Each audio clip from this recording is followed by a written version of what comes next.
बिस्मिल्लाहिर्रहमानिर्रहीम। Basic AutoCAD course के सिलसिले में लेक्चर नंबर 7 डिस्कस करेंगे हेच, ड्रा और एडिट के साथ। हमारी टीम का हिस्सा बनने के लिए आपका शुक्रिया। आज हम हेच पैटर्न सीखेंगे। इसकी शॉर्ट की यानी कमांड है इसकी एच आप लिखेंगे तो इसके पैटर्न्स आ जाएंगे सारे। तो यहाँ पे देखेंगे इसके सारे पैटर्न आ गए। आपको कौन सा पैटर्न चाहिए तो इसमें से आप इसको कोई भी पैटर्न आपको जो भी पसंद है आप उसको सिलेक्ट कर सकते हैं। इसके अलावा यहाँ पे जैसे हम ये एक पैटर्न ले लेते हैं तो इसको इसके दो ऑप्शन है, या तो इसके अंदर पिक करें, यहाँ पे पिक इंटरनल भी है और सिलेक्ट भी है। तो मैं सिलेक्ट का ऑप्शन ले लेता हूँ। नहीं तो पिक इंटर करेंगे तो अंदर आपके किसी भी जगह अंदर इंटर करेंगे तो वो हो जाएगा। अब यहाँ पे ये देखेंगे मैंने ये कर लिया है। तो ये जैसे ही मैंने इसको पिक किया तो ये जो पैटर्न था वो इसमें आ गया है पैटर्न। अब यहाँ पे देखेंगे मैं इसका कलर चेंज करना चाहता हूं तो यहाँ पे मैं कलर भी चेंज कर सकता हूँ। यहाँ पे इसकी जो देखें ये जो स्केल है वो थोड़ा कमती है तो इसको थोड़ा मैं ज्यादा कर लेता हूँ। एक रखा हुआ था तो इसको मैंने 3 कर दिया है। ये स्केल देखें, ये स्केल इसको जब आप सिलेक्ट करके और इसको स्केल आप अगर बढ़ाएंगे तो ये बढ़ता जाएगा और इसको अगर कम करेंगे तो ये कम होता जाएगा। और इसके अलावा ये पैटर्न देखें, ये जो पैटर्न है इसका ये 0 एंगल है।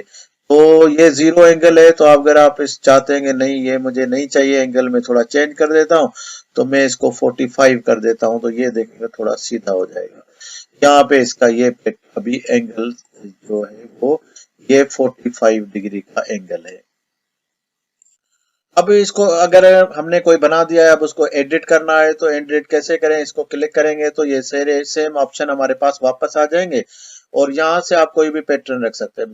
देखें अभी ये मैं पैटर्न रख रहा हूँ तो ये पैटर्न रखने के बाद मैं इसका कलर भी चेंज कर सकता हूँ। मैंने ये कलर चेंज कर दिया है। इसके अलावा यहाँ पे देखें कि ये नन किया हुआ है मैंने बैकग्राउंड कलर। तो बैकग्राउंड कलर में चाहता हूँ कि कोई बैकग्राउंड कलर भी रख दूं तो ये मेरा बैकग्राउंड कलर भी आ गया। लेकिन इसका जो फ्रंट वाला कलर है वो थोड़ा सा मैं डार्क कर देता हूँ ताकि वो पैटर्न मुझे थोड़ा नजर आए। और इसका स्केल है थोड़ा सा मैं चेंज कर देता हूँ तो 1.5 कर देता हूँ। और इसके अलावा यहाँ पे देखें कि एक और हैच में यहाँ पे बना लेता हूँ ताकि वो चीज आपको जो मैं अभी बताना चाहता हूँ वो अभी यहाँ पे देखें। इसको मैं जैसे सिलेक्ट करता हूँ तो यहाँ पे ये हेच का एडिट का ऑप्शन आ गया। ये इसको भी मैं कलर चेंज कर सकता हूँ। ये कलर चेंज कर दिया है। अभी यहाँ पे देखेंगे इसका जो ये डार्कनेस है, ट्रांसपेरेंसी बहुत बहुत ज्यादा है तो मैं इसको यहाँ से देखें एच ट्रांसपेरेंसी वो मैं कम कर सकता हूँ। यहाँ देखें अगर यहाँ डायरेक्ट आप लिखना चाहते हैं 100 लिख लेता हूँ मैं 100%। तो ये बिल्कुल हमारा ये ये अब यहाँ पे देखें कि ये बिल्कुल थोड़ा डार्क हो गया। कलर और थोड़ा चेंज कर देते हैं क्योंकि मुझे नहीं मालूम अभी कि ये आपको इसमें क्या वीडियो में नजर आएगा। लेकिन यहाँ पे ये देखें कि ये येलो कलर है और इसकी ट्रांसपेरेंसी में अभी कम करूंगा तो ये अभी और थोड़ा मुझे वाज़ेह नजर आएगा। अब ये देखें ये अभी क्लियर नजर आ रहा है और अगर मैं इसको बढ़ा दूंगा तो ये थोड़ी कम नजर आएगा। ये तो ये डिपेंड करता है कि आपकी क्या पैटर्न है। उसके अलावा यहाँ पे इसका भी अगर बैकग्राउंड कलर दे देते हैं तो इसको सेम आप इसको सिलेक्ट करें और यहाँ पे कोई बैकग्राउंड कलर दे दें। ये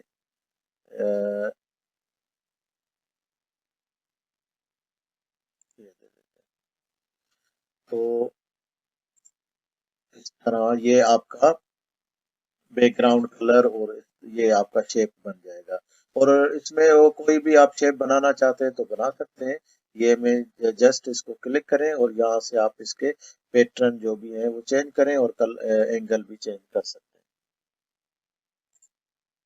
यहाँ पे एक और ऑप्शन देखेंगे, जब हम बहुत सारे हैच एक साथ में जब उनको हम करते हैं, इसको डायरेक्ट क्लिक करने से भी हैच का ऑप्शन आ जाता है। और अगर बहुत सारे हमारे पास ऑप्शन जो हैं वो अगर हैं ऐसे हमारे पास ऐसे ऑब्जेक्ट हैं जो कि इसका मैं एंगल 0 कर देता हूं ताकि बहुत सारे अगर हमारे पास ऑप्शन ऐसे हैं कि ऑब्जेक्ट ऐसे हैं कि जो हमने एक साथ में हैच कर दिया है। यहाँ पे देखिए, मैं जब ये एक को क्लिक करूंगा तो दोनों सारे इसके साथ जो मैंने हैच किए होंगे सारे उस पे इम्प्लीमेंट हो जाए। जब इनका पैटर्न चेंज करूंगा तो सबका पैटर्न चेंज हो जाएगा।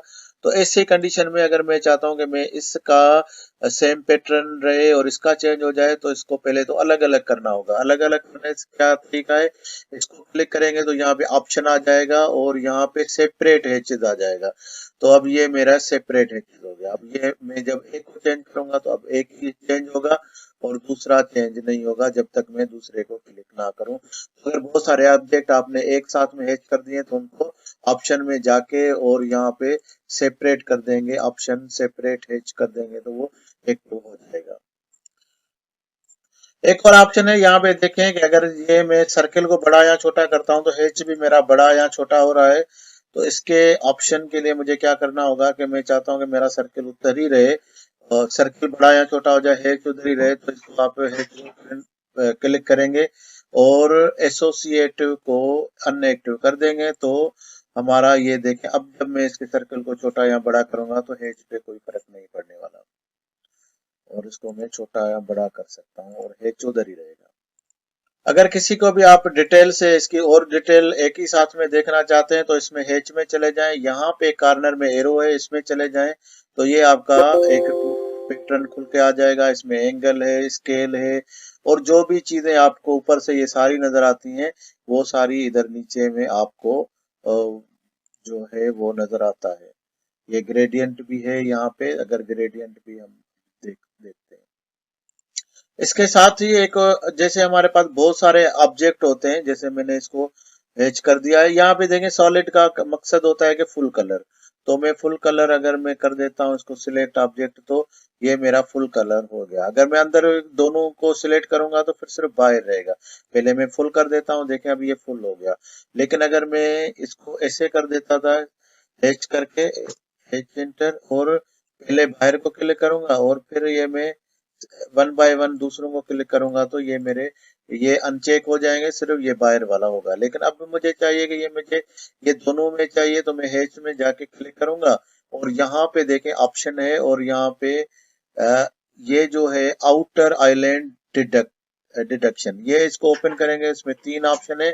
तो एक आइलैंड को छोड़ के अगर नॉर्मल दूसरे अल्टरनेट आइलैंड में चला जाए, यानी एक ये आइलैंड है एक ये आइलैंड है, ये इसमें शेप भी दिखा रहा है, तो मैं बीच वाले को छोड़ के नेक्स्ट वाले में सेम अप्लाई करता हूं तो ये फर्स्ट ऑप्शन को मैं अप्लाई करूंगा। अब यहाँ पे देखें ये दोनों में आ गया, बीच वाले को छोड़ दिया। अगर दोबारा मैं जाता हूँ और इसके दूसरे ऑप्शन को सिलेक्ट करता हूँ, यहाँ पे सिर्फ आउटर डिडक्ट होगा तो ये आउटर डिडक्ट हो गया। और अब अगर मैं तीसरा ऑप्शन जो यूज करता हूँ वो है कि इग्नोर आइलैंड, तो ये पूरा सिलेक्ट हो जाएगा।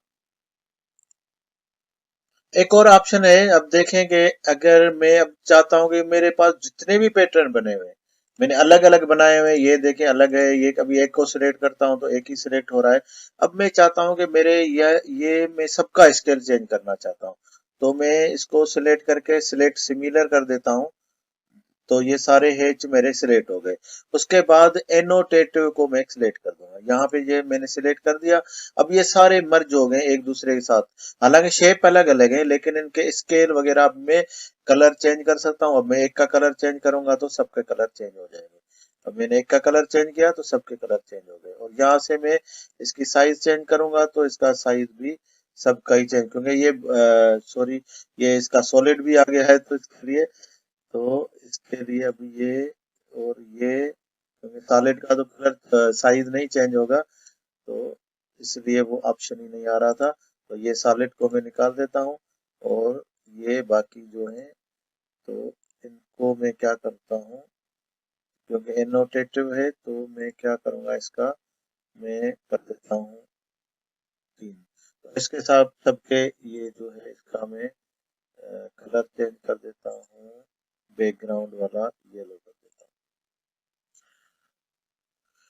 तो ये है ऑप्शन हमारा एनोटेटिव का। एनोटेटिव का मकसद ये है कि जब आप दोनों को कर देंगे एनोटेटिव, जितने को आप सिलेक्ट करके एनोटेटिव कर देंगे तो फिर क्या होगा कि इनके सबके स्केल, सबके ऑप्शंस आपके एक साथ में चेंज होते रहेंगे।